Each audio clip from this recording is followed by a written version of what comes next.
आज linear algebra के topic पे डिस्कस करेंगे। हमने सिमिलर मैट्रिक्स के बारे में देख लिया था। अब आज हम देखेंगे सिस्टम ऑफ लीनियर इक्वेशन। जो मेरा लीनियर अलजेब्रा का टॉपिक है, मेरा system of linear equation. System of linear equation. System of linear equation को जानने के पहले आप जानते हैं कि छोटी कक्षाओं में आप 9th 10th में आप लाइन के इक्वेशन को पढ़े होंगे। तो जो लाइन के इक्वेशन को जानता है तो यहाँ पे सिस्टम ऑफ लीनियर इक्वेशन के बारे में अगर वो जानना चाहेगा तो बहुत आसानी से वो जान सकता है। ऐसा इक्वेशन होता है जिसमें नंबर ऑफ वेरिएबल और कांस्टेंट होते हैं। ऐसे ही इक्वेशन को लीनियर इक्वेशन बोलते हैं। तो मान लीजिए मेरे पास नंबर ऑफ वेरिएबल n है और मेरे पास कांस्टेंट जो भी कुछ दिया है। तो इस टाइप के अगर इक्वेशन को मैं लिखता हूं एक लीनियर फॉर्म में, तो उसे हम लीनियर इक्वेशन बोलेंगे। यानी कोई ऐसा इक्वेशन जो वेरिएबल और कांस्टेंट टर्म को कंटेन करता है, ऐसे ही इक्वेशन को सिस्टम ऑफ लीनियर इक्वेशन बोलते हैं। सबसे पहले देखेंगे कि मैं लेट कर ले रहा हूं कि लेट x1 x2 x3 ऐसे xn are n variable r n variable, then the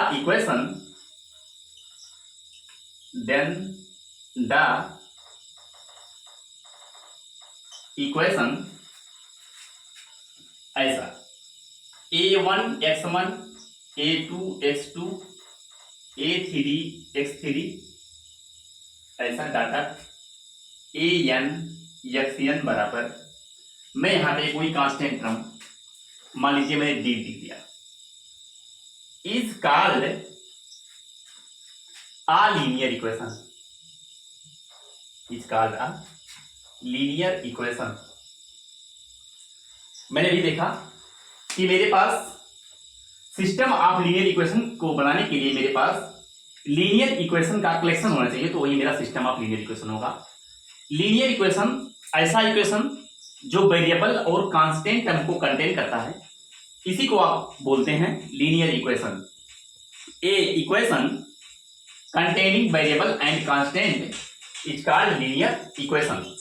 अगर मेरे पास इस टाइप के कई लीनियर इक्वेशन हो, तो उनका मैं अगर कलेक्शन बनाऊं तो वही मेरा सिस्टम ऑफ लीनियर इक्वेशन हो जाएगा।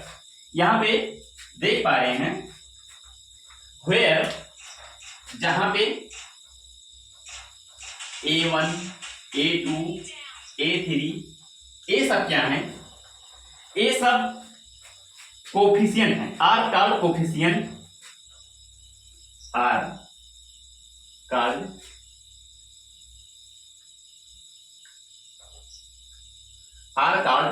Coefficient and D is called constant term.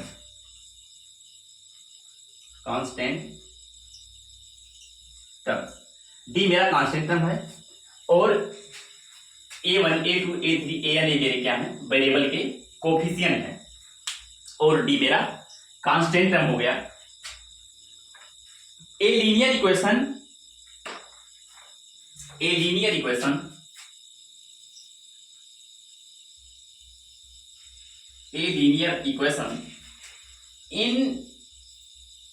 n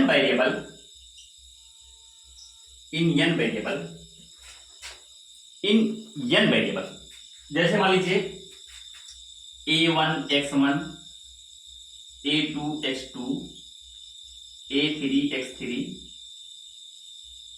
A N X N बराबर डी। ये आपका एक line depend, represent a line,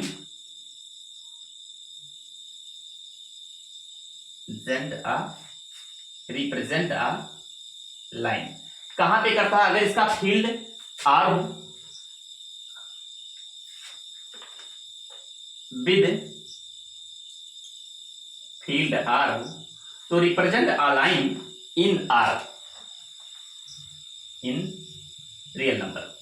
आप देख पा रहे हैं कि a linear equation in n variable. अगर मेरा कोई लीनियर इक्वेशन ऐसा है जिसके पास n वेरिएबल हैं और जो मेरे वेरिएबल फील्ड r से लिए गए हैं, तो मेरा लीनियर इक्वेशन इस टाइप से होगा। ए रिप्रेजेंट करता है एक लाइन को, जैसे आप एक लाइन के इक्वेशन को पढ़ते थे जिसमें वेरिएबल जो होता था उसकी क्या होती थी, इसके यहाँ पे डिग्री 1 की होती थी, एक घात होती थी, यानी आप घात बोलेंगे एक घात होती थी। तो यहाँ पे ए रिप्रेजेंट करती है एक लाइन को। आगे देखेंगे सिस्टम ऑफ लीनियर इक्वेशन। अब मेरा ए लीनियर इक्वेशन हो गया। अब देखेंगे मैं सिस्टम ऑफ लीनियर इक्वेशन। अगर मेरे पास लीनियर इक्वेशन का कलेक्शन हो जाए तो उसी को हम बोलेंगे सिस्टम ऑफ लीनियर इक्वेशन। जैसे मान लीजिए मेरे पास पहली लाइन L1 लाइन जो है, L1 लाइन जैसे मान लीजिए मेरी है A11 x1, A12 x2, A13 x3 dot dot dot dot plus A1n xn बराबर मान लीजिए मेरे पास D1, ऐसा हो जाए। इसके बाद मेरी अगली लाइन L2 जो है मुझे A21 x1, A22 x2, A23 x3 plus A2n xn बराबर D2 हो जाए। अगली लाइन मेरी L3 जो लाइन हो जाए A31 x1, A32 x2, A33 x3 ऐसे A3n xn ये आपका D3 हो जाए। इसी प्रकार आपका अगर नेक्स्ट लाइन जो हो LM लाइन जो हो AM1 x1, AM2 x2 इस टाइप से AM3 x3 इस प्रकार से AMN xn बराबर आपका DM हो जाए, इस टाइप का हो जाए।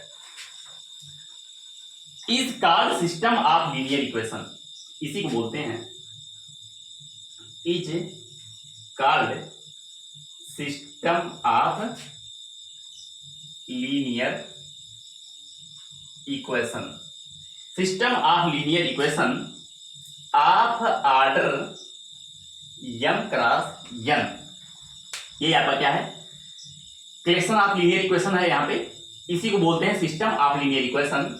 Is called system of linear equation of order m cross n, जहां जो आपका m है नंबर ऑफ इक्वेशन ये बताता है, नंबर ऑफ इक्वेशन, और n नंबर्स ऑफ वेरिएबल।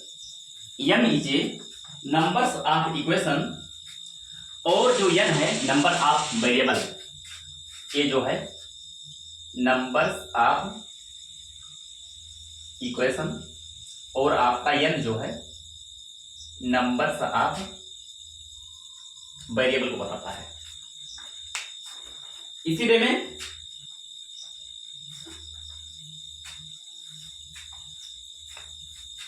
जिसका ऑर्डर और ऑर्डर m बाई और order m by n, where aij is coefficient of variable, aij is coefficient of variable. aij जो आपका है ये क्या है? कोफिशिएंट ऑफ है variable xj in ith equation,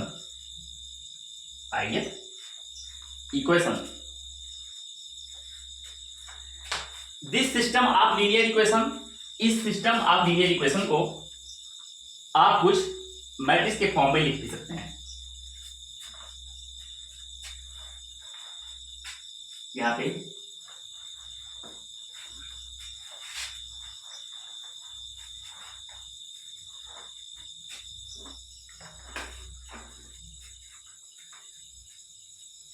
this system of linear equation,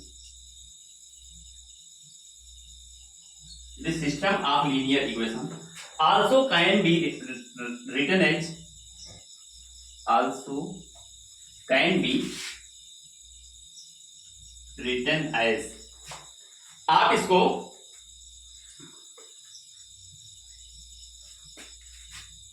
in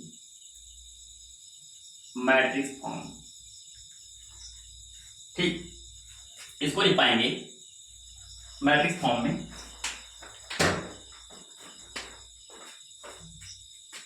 A11, A12, A13, A1n, A21, A22, A23, A2n, ऐसे इधर भी चलता रहेगा।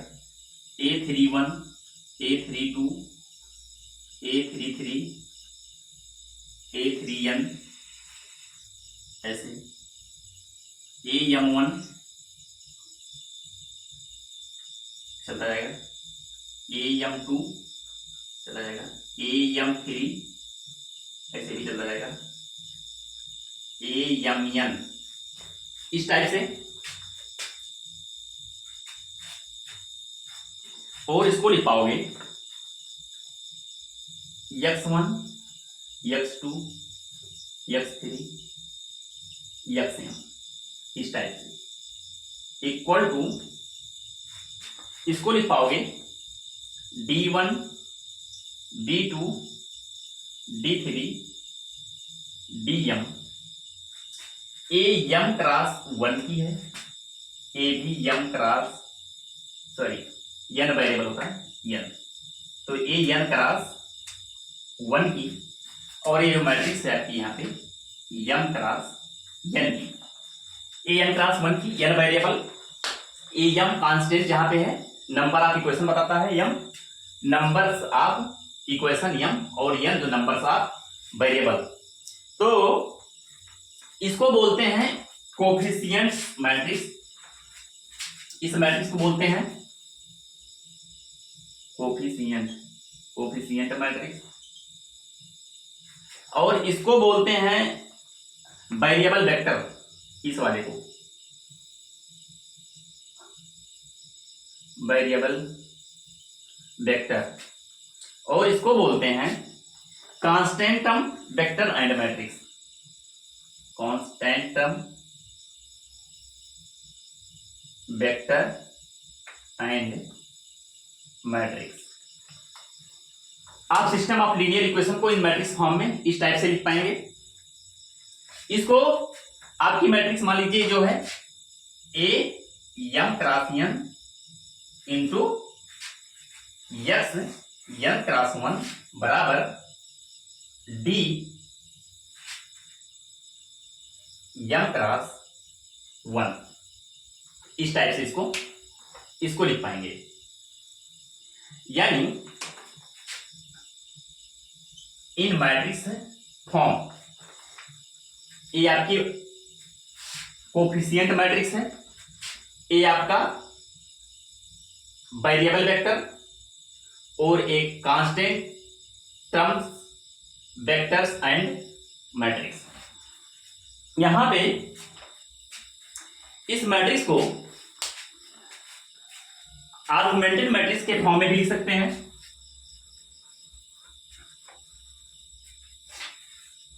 इस मैट्रिक्स को आर्गुमेंटेड मैट्रिक्स के फॉर्म में लिख सकते हैं, जैसे m बराबर A B आर्गुमेंटेड मैट्रिक्स, यानी इसको लिख पाएंगे यम यूनियन डी, यहां पे डी मैंने लिया कांस्टेंट को, यम यूनियन डी, यानी इस मैट्रिक्स को लिख पाएंगे A11 A12 dot dot A1n A21 A22 A2n, ऐसे AM1 AM1 AM2 AMn, और जो मेरा D1 D2 DM, जिसकी m क्रॉस n प्लस 1, जिसका ऑर्डर मैट्रिक्स का ऑर्डर, क्योंकि इसमें m क्रॉस n प्लस 1 इस मैट्रिक्स का ऑर्डर होगा, क्योंकि ये जो मैट्रिक्स मेरी थी पहले ए m क्रॉस n की थी, इसमें क्या हुआ, एक कॉलम और जुड़ गया, तो यानी इसके कॉलम में एक इंक्रीज कर गया, यानी m multiplied by n plus 1, इसे बोलते हैं आर्गुमेंटेड मैट्रिक्स। इस मैट्रिक्स को क्या बोलते हैं, augmented matrix, augmented matrix, augmented matrix, इस मैट्रिक्स को ध्यान रखना। इसके बाद आता है मेरा डीजेनरेट लीनियर इक्वेशन।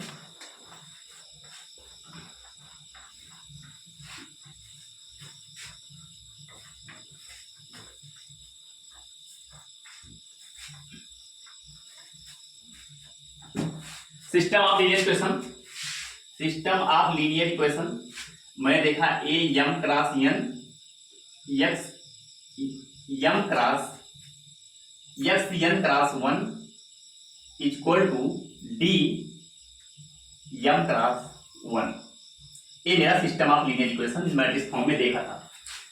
अब मैं देखूंगा कि मेरे पास, अब देखा डीजेनरेट लीनियर इक्वेशन, कोई मेरे पास डीजेनरेट लीनियर इक्वेशन कैसा होगा, डीजेनरेट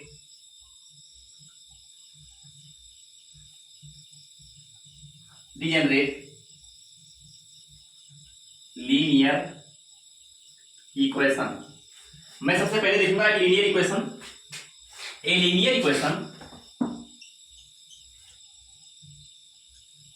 ए लीनियर इक्वेशन कैसा हो, जैसे a1x1 a2x2 plus dot plus a1 an xn, इस टाइप का, बराबर डी हो, is called degenerate linear equation, is called degenerate linear equation, इसको बोलेंगे degenerate linear equation if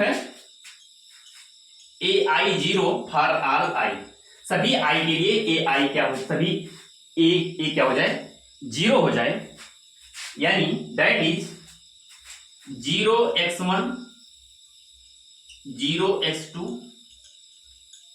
0xn बराबर डी, इस टाइप से हो जाए, तो इसे बोलते हैं is called degenerate linear equation, is called degenerate linear equation, इसे बोलेंगे डीजेनरेट लीनियर इक्वेशन। इसमें केस फर्स्ट बनता है, केस फर्स्ट, इफ डी बराबर 0 हो जाए, then every N tuple, N tuple, जैसे x1 से लेकर के xn तक, यही तो एन टपल आपने हुए, every N tuple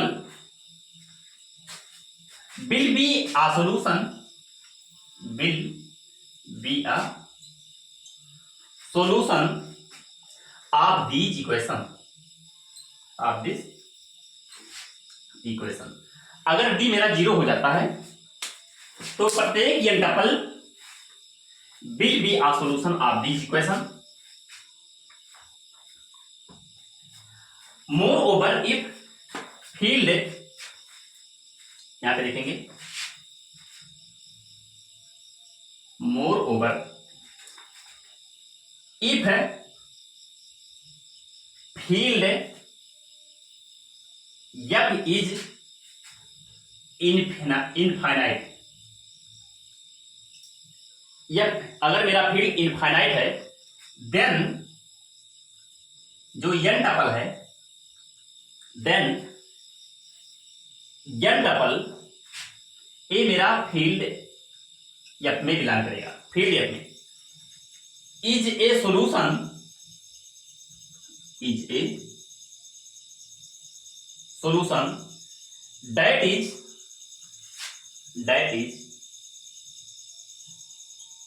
equation has infinite solution. अगर मेरा फील्ड इनफाइनाइट हो जा रहा है, if field F is infinite, then N tuple जो होगा रखेगा is a solution that is equation has infinite solution. इसके बाद मेरा आता है, मेरे पास कंसिस्टेंट एंड इनकंसिस्टेंट के बारे में, लीनियर इक्वेशन के बारे में देखेंगे।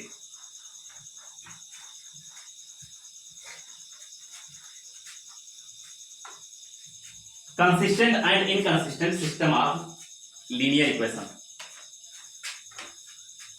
अगला मेरा टॉपिक है कंसिस्टेंट एंड इनकंसिस्टेंट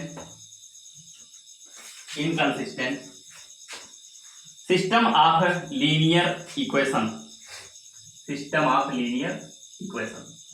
कंसिस्टेंट आप जानते हैं, कोई अगर मेरा ax बराबर b, ax बराबर d, इस टाइप का मेरा मैट्रिक्स फॉर्म में लीनियर इक्वेशन होता था, तो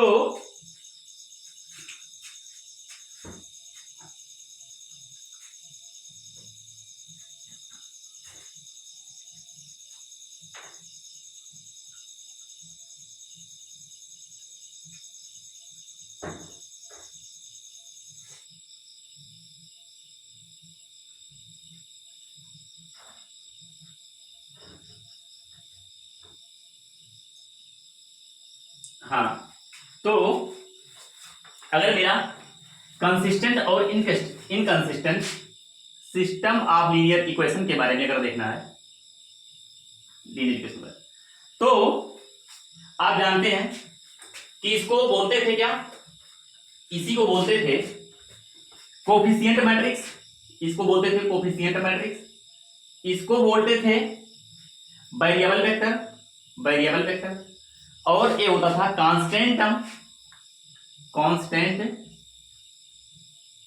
टर्म्स ऑफ वेक्टर एंड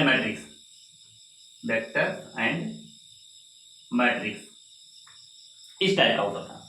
यानी अगर मेरे पास कोई लीनियर इक्वेशन ऐसा है, सिस्टम ऑफ लीनियर इक्वेशन मेरे पास, मान लीजिए कोई, if our system A X बराबर बी, अगर मेरे पास कोई एक सिस्टम, मान लीजिए इफ और सिस्टम ए एक्स बराबर डी हैज ए सोल्यूशन,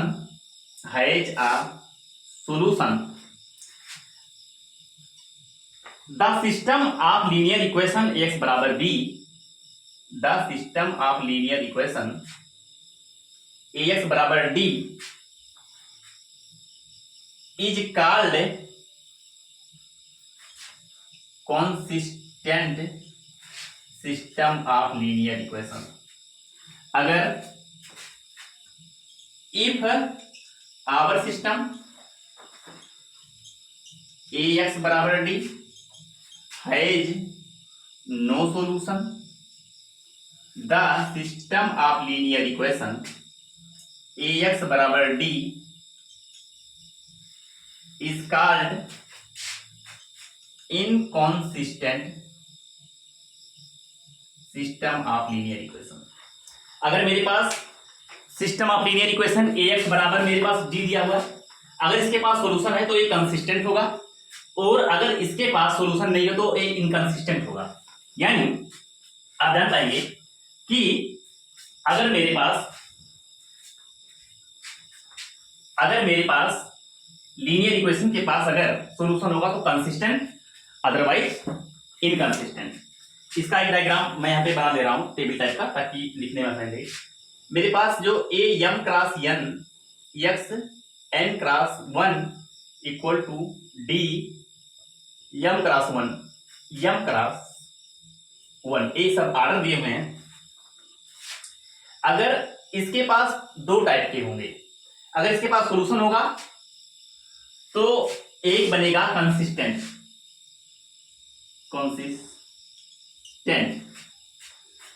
और एक बनेगा इनकंसिस्टेंट, कंसिस्टेंट और इनकंसिस्टेंट। अगर इसके पास सॉल्यूशन होगा तो कंसिस्टेंट होगा और सॉल्यूशन नहीं होगा तो इनकंसिस्टेंट होगा। अगर कंसिस्टेंट होगा तो अगर इसके पास फील्ड, दो पास टाइप की फील्ड होगी, एक होगी इसकी फील्ड जो होगी फील्ड एक इसकी फाइनाइट होगी और इसकी फील्ड क्या होगी, एक फील्ड इनफाइनाइट होगी। अगर मेरे पास यहां पे सिस्टम ऑफ लीनियर इक्वेशन के पास सॉल्यूशन होगा तो कंसिस्टेंट होगा, सॉल्यूशन नहीं होगा तो इनकंसिस्टेंट होगा। कंसिस्टेंट होगा तो फील्ड फाइनाइट होगी या फील्ड इनफाइनाइट होगी। फील्ड फाइनाइट होगी तो इसके पास दो सॉल्यूशन होंगे, एक होगा मेरा यूनिक सॉल्यूशन और होगा ये more than finite solution, more than finite solution. इसके पास दो ऑप्शन आ जाएंगे। अगर ए फाइनाइट फील्ड होगा तो इसके पास यूनिक सॉल्यूशन होगा या मोर देन फाइनाइट सॉल्यूशन होगा। लेकिन अगर फील्ड मेरे पास इनफाइनाइट है तो इसके पास क्या होगा, या तो यूनिक सॉल्यूशन होगा, इसके पास यूनिक होगा, या क्या होगा इनफाइनाइट सॉल्यूशन होगा। और अगर मेरे पास सिस्टम ऑफ लीनियर इक्वेशन के पास कोई सॉल्यूशन नहीं है तो इनकंसिस्टेंट होगा,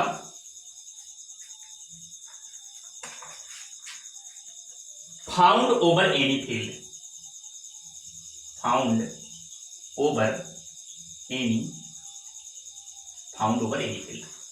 यानी आप देख पाए कि यहां पे जो मेरा सिस्टम ऑफ लीनियर इक्वेशन कहता है, मेरे पास लीनियर इक्वेशन होना चाहिए, कोई ऐसा इक्वेशन जिसके पास वेरिएबल और कांस्टेंट सब क्या हो, कंटेन हो, और उसके हेल्प से मैं अगर किसी लीनियर इक्वेशन को लिख पा रहा हूं तो वो मेरा लीनियर इक्वेशन होता है। अगर मेरे पास सिस्टम ऑफ लीनियर इक्वेशन देखना है तो उसको कलेक्शन ऑफ लीनियर इक्वेशन को अगर मैं लिख ले रहा हूं तो मेरे पास क्या होगा, सिस्टम ऑफ लीनियर इक्वेशन होगा। उसको मैंने मैट्रिक्स फॉर्म में लिखा इस टाइप का, जहां पे मेरा एक्स नंबर ऑफ वेरिएबल और यहाँ पे एक कोफिशिएंट बताता है, कोफिशिएंट मैट्रिक्स को, और एक वेक्टर वेरिएबल को बताता है, और एक कांस्टेंट ऑफ वेक्टर्स मैट्रिक्स के बताता है। तो फिर मेरे को देखना degenerate linear equation. Degenerate linear equation ऐसा इक्वेशन जिसके, मान लीजिए डिजेनरेट इक्वेशन ऐसा इक्वेशन जिसका सारे कोफिशिएंट जीरो होते थे। फॉर ऑल ए आई क्या होता था, जीरो। फॉर ऑल आई के लिए ए आई जीरो होता था। और मेरा अगर डी जीरो है और डी नहीं जीरो है तो इस पे क्या होता था, अगर मेरा डी जीरो है तो अगर मेरे पास n नंबर ऑफ वेरिएबल हैं और मेरी फील्ड अगर इनफाइनाइट है, मेरी फील्ड इनफाइनाइट है तो इसके पास इनफाइनाइट सॉल्यूशन मिलता था। और अगर डी नॉन जीरो है तो जो मेरा कंसिस्टेंट होता था, सॉरी डिजेनरेट लीनियर इक्वेशन होता था, उसके पास कोई सॉल्यूशन नहीं होता था। तो डिजेनरेट लीनियर इक्वेशन में या तो इनफाइनाइट सॉल्यूशन आता है या नो सॉल्यूशन। इनफाइनाइट सोल्यूशन क्या, अगर डी 0 है मेरा और मेरी फील्ड भी इनफाइनाइट मिल गई तो क्या होता था, मेरे पास इनफाइनाइट सोल्यूशन होते थे उस इक्वेशन के। अगर मेरा डी 0 नहीं तो इक्वेशन है नो सोल्यूशन। इसके बाद आए consistent and inconsistent system of linear equation. अगर मेरा सिस्टम ऑफ लीनियर इक्वेशन ऐसा है जिसके पास अगर सोल्यूशन है तो कंसिस्टेंट और नहीं है तो इनकंसिस्टेंट। अगर मेरे पास इसके पास सोल्यूशन है तो कंसिस्टेंट, नहीं है तो inconsistent. Found over any field, कोई भी मैं फील्ड अपने हिसाब से चूज करूंगा, कॉम्प्लेक्स नंबर पे, रियल नंबर पे, कुछ भी रेशनल नंबर पे। अगर मेरा कंसिस्टेंट है तो अगर फील्ड मेरा फाइनाइट होगा या इनफाइनाइट होगा। अगर मेरा फील्ड फाइनाइट होगा तो यूनिक सॉल्यूशन या मोर देन फाइनाइट सॉल्यूशन, 1 2 3 4 5 कितने भी हो सकते हैं, मोर देन फाइनाइट सॉल्यूशन कितने भी हो सकते हैं। और मेरा अगर फील्ड इनफाइनाइट है तो इसके पास या तो यूनिक सॉल्यूशन होगा और या तो इनफाइनाइट सॉल्यूशन होगा। ये वाले ऑप्शन यहाँ पे हट जाएंगे क्योंकि इनफाइनाइट फील्ड है तो या तो यूनिक या तो इनफाइनाइट सॉल्यूशन। तो सिस्टम ऑफ लीनियर इक्वेशन में हमने इतना जाना। अब इस पे बेस्ड क्वेश्चन को आगे नेक्स्ट लेक्चर में करेंगे। तब तक आप हमारे ऐसे साथ बने रहिए। नेक्स्ट लेक्चर को देखने के लिए आपके लिए अच्छे अच्छे लेक्चर आते रहेंगे और एंट्रेंस एग्जाम में पीजीटी जीआईसी वगैरह में काफी ये मददगार हैं और इनसे रिलेटेड क्वेश्चन 1 2 क्वेश्चन फंसने ही फंसने हैं। तब तक आप हमारे साथ से बने रहिए और आपको अगले वीडियो को अगर देखना होगा तो आप मेरे को सब्सक्राइब करिए ताकि नेक्स्ट क्वेश्चन आए और उस क्वेश्चन को आप एग्जाम में फेस करें तो आपको लगे कि हाँ मैंने कहीं पे वीडियो देखा था। तो इस पर्पज से आप सब्सक्राइब जरूर करें और अपने दोस्तों को भी फॉरवर्ड करें, शेयर करें, कमेंट करें और टॉपिक के बारे में ही कमेंट करें, उसमें कुछ जानना चाहते हैं उसको भी कमेंट करें। और तो आप जानते ही हैं। Thank you.